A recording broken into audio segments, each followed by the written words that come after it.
Hi, my name is Hassan Ali, and today I'll be answering one of my CCR questions, and that is how my production skills developed throughout this project.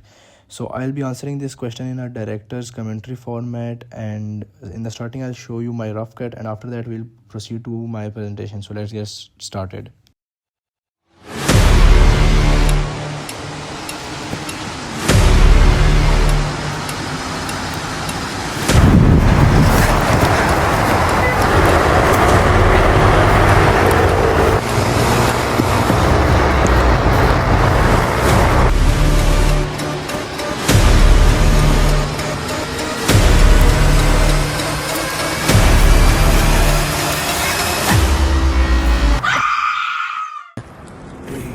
दुनिया मेरे अंदर मेरे इशारे झुका दे सितारे मैं ही आत्मा Jika mana kemarin Maka akan setengah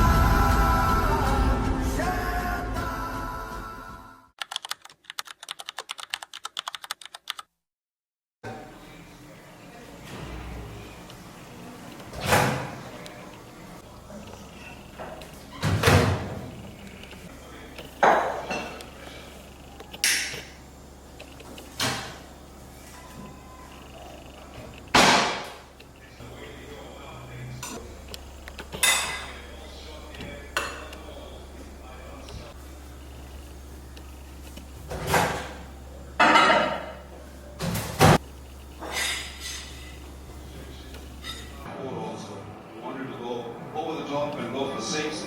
This is the surface.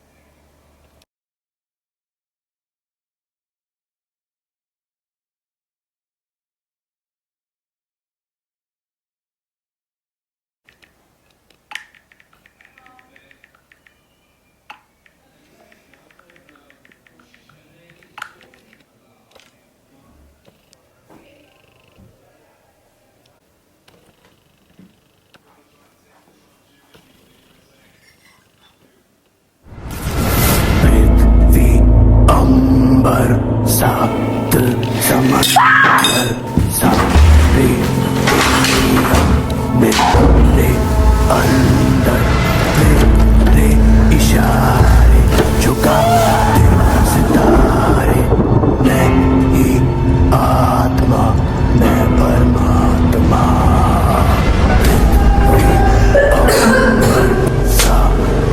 समंदर सारी दुनिया मेरे अंदर इशारे झुका दे सितारे मैं ही आत्मा मैं परमात्मा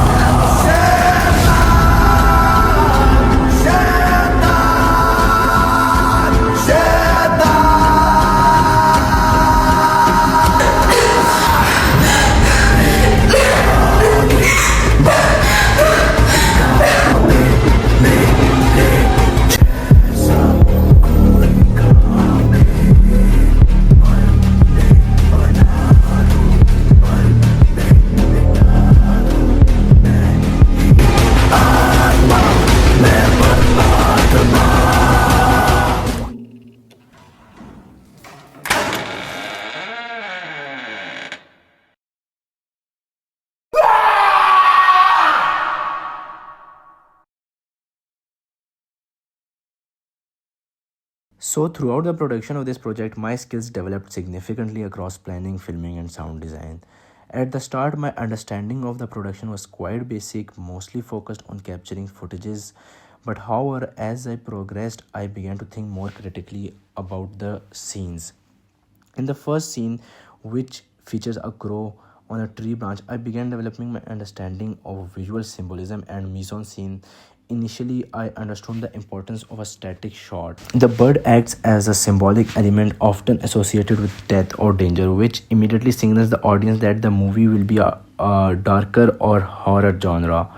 From a technical perspective, I focused on framing and composition, ensuring the subject was positioned effectively within the shot to create a sense of isolation. I also considered the lighting very carefully, using natural or dim lighting to create a low key effect. This helped me understand how lighting contributes to the genre, particularly in the horror movies, where shadows and darkness are used to build unease.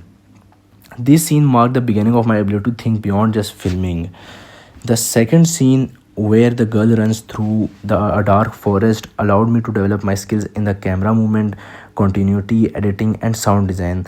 Unlike the first scene, that required a much more dynamic approach, I experimented with handheld camera techniques to create a sense of instability and panic, aligning the audience's perspective with the character's fear. This reflects a more advanced understanding of how camera work can influence audience engagement. And also, sound played a very crucial role in the scene, such as crunching of leaves and heavy breathing, to enhance realism and tension.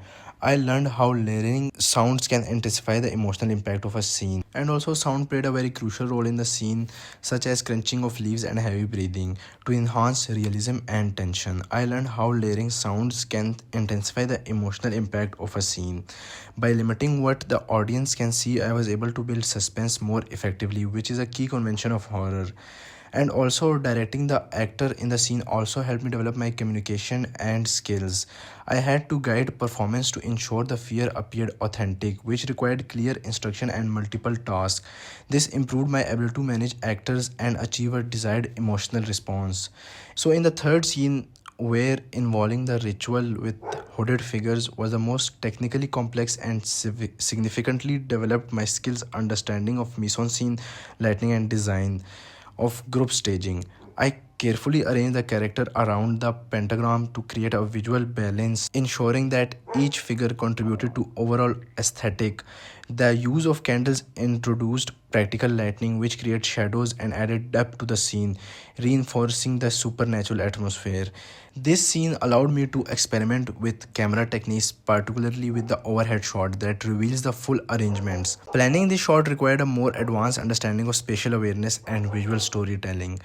It showed my progression from basic filming to more styled filming. Further, I developed my skills in sound bridging as chanting continues in the next scene. This translation helped me maintain narrative continuity and create a lingering sense of unease. I began to understand how sounds can link scenes together rather than treating them as a separate unit. So, in the fourth and final scene, I focused heavily on editing, pacing, and special effects.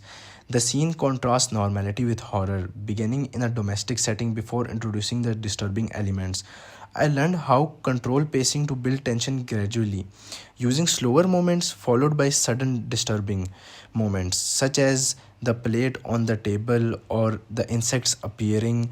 Although working with limited resources, I explored creative ways to represent effects like insects or physical tension. This scene developed my skills of problem solving, as I had to think more practically about how to achieve convincing results. The bathroom scene in particular required attention to visual continuity and performance, as the character reacts to a change in her appearance. Like the use of the mirror was especially important, as it visually represents the transformation and allows the audience to see the effects. This reflects a more advanced understanding of visual storytelling techniques. So finally, in the ending, where the door creaks open and a dark, mysterious figure is standing in the door and the scene cuts to black, shows my understanding of Enigma codes. By withholding the information and ending on a cliffhanger, I encourage the audience to question what happened next, which is a key feature of effective horror narratives. Overall, this project has prepared me to approach future production with greater confidence, technical ability, and critical awareness. So thank you for listening to my answer of CCR question number 3, and that's all.